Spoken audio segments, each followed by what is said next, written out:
Dave from DNA Reptilia here. We're going to get your rats wet.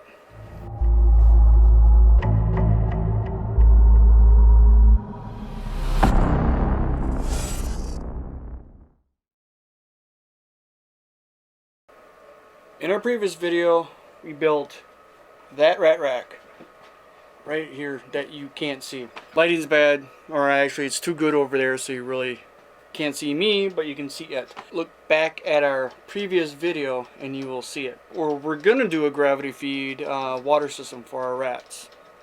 All the ones behind us, except for the ASFs right now, are actually on gravity feed. This is what's on all our other racks, which is the Reptile Basics version, and we're gonna put it up against the VeriFlow. Price comparison, they're about the same. Rebuild ability is about the same. So let's compare ease and see how the rats actually like them. Well, I just figured out I'm a little underprepared for this video. I only have 4 of these brackets because I had to replace one down there because I had the cheap Amazon water nipples, which I still need to replace all of them except that one. That one's got Reptile Basics nozzle on it. And I need that bracket to fill this rack. So I guess I'm only going to be doing the top 4, and the bottom 5th one will be at a later time. Got your drill with the Phillips tip. Got some waterline holders. I'll send a link, put a link down in the description for these. Got some screws that work really good with them. Link will be in the description. Not affiliate links. Got some tees.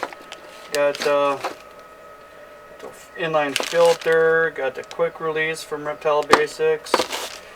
Like I said, we got the VeriFlow nozzles. We got the Reptile Basic nozzles. And a buttload of 5/16 exterior dimension, outside dimension tubing.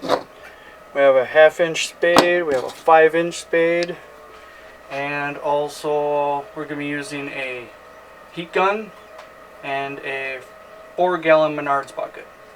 Alright, this is a quick tip for you guys. If your tubing is a little on the stiffer side like mine is, get a heat gun. This one's turned up to about 500 degrees.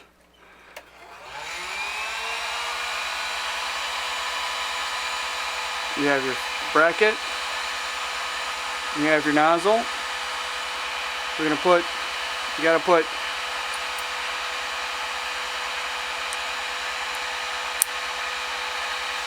that end in first, and then you put the tubing over it. And when the tubing is hard, it's a lot harder to push onto here to make a good connection. So we'll just soften up the tubing a little bit. Don't need much.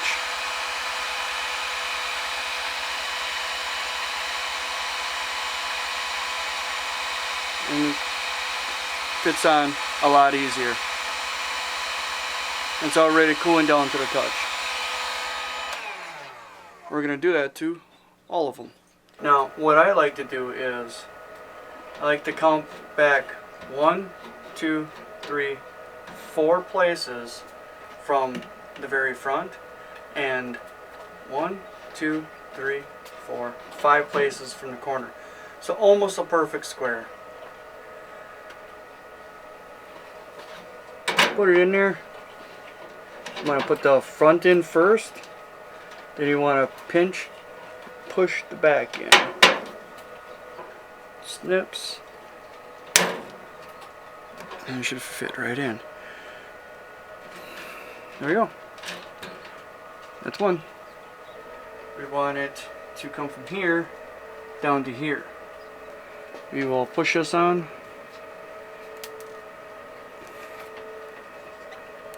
There we go. We will go down to right about here. That looks good. Snip it. Now is that going to be the final place? Yeah. I want this to come out just underneath. So we'll probably trim off a little bit more.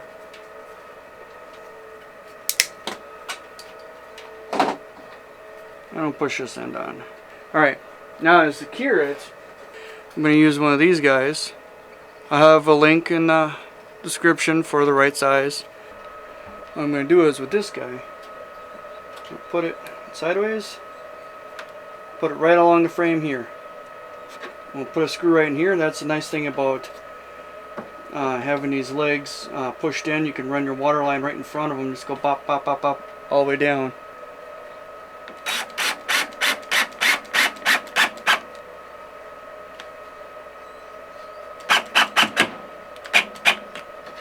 There we go. All ready to go.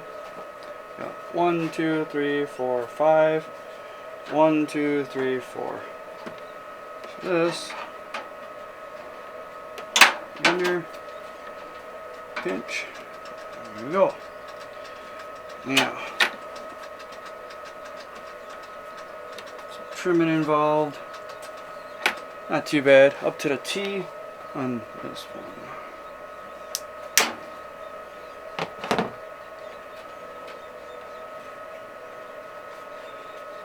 Push it in.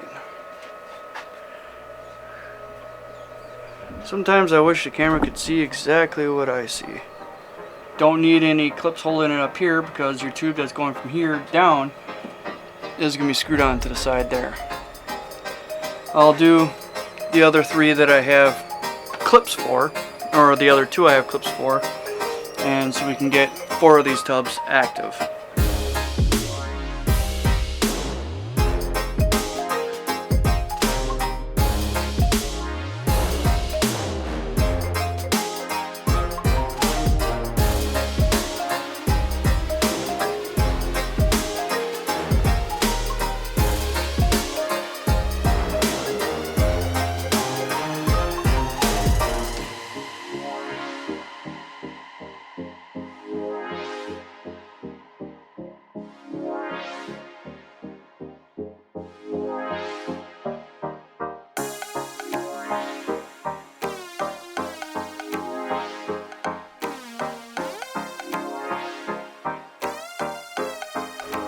And there you have it.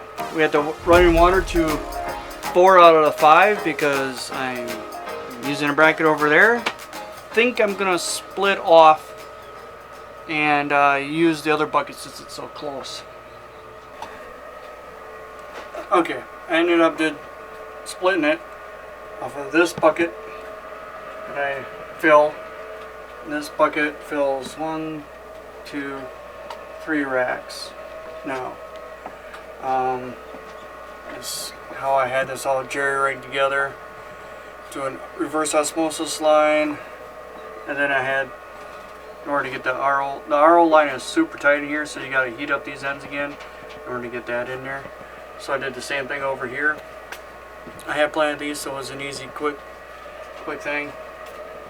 Now that bucket will do this rack also. Check on it daily. Should be good.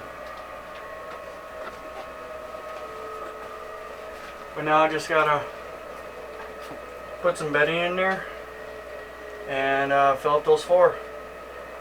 This rack is going to be for specific breedings only, specific genes. There is 3 genes at the moment that we're gonna breed specifically in this rack, and I'm not telling you what they are.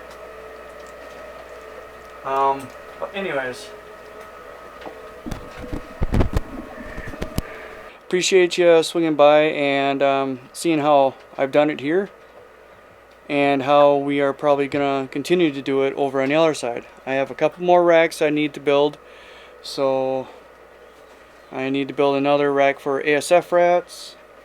I'm going to build one more rack for just snake food. So thanks for stopping by again. Like, share, subscribe, tell your friends. I'm a DIY type of guy. If I can DIY it, I will, if I have the time. These rats, I make the time for because they feed my snakes. I also sell them. So the snakes are my main concern. Give them quality food. Snakes will be happy. Thanks. This is Dave from DNA Reptilia. Out.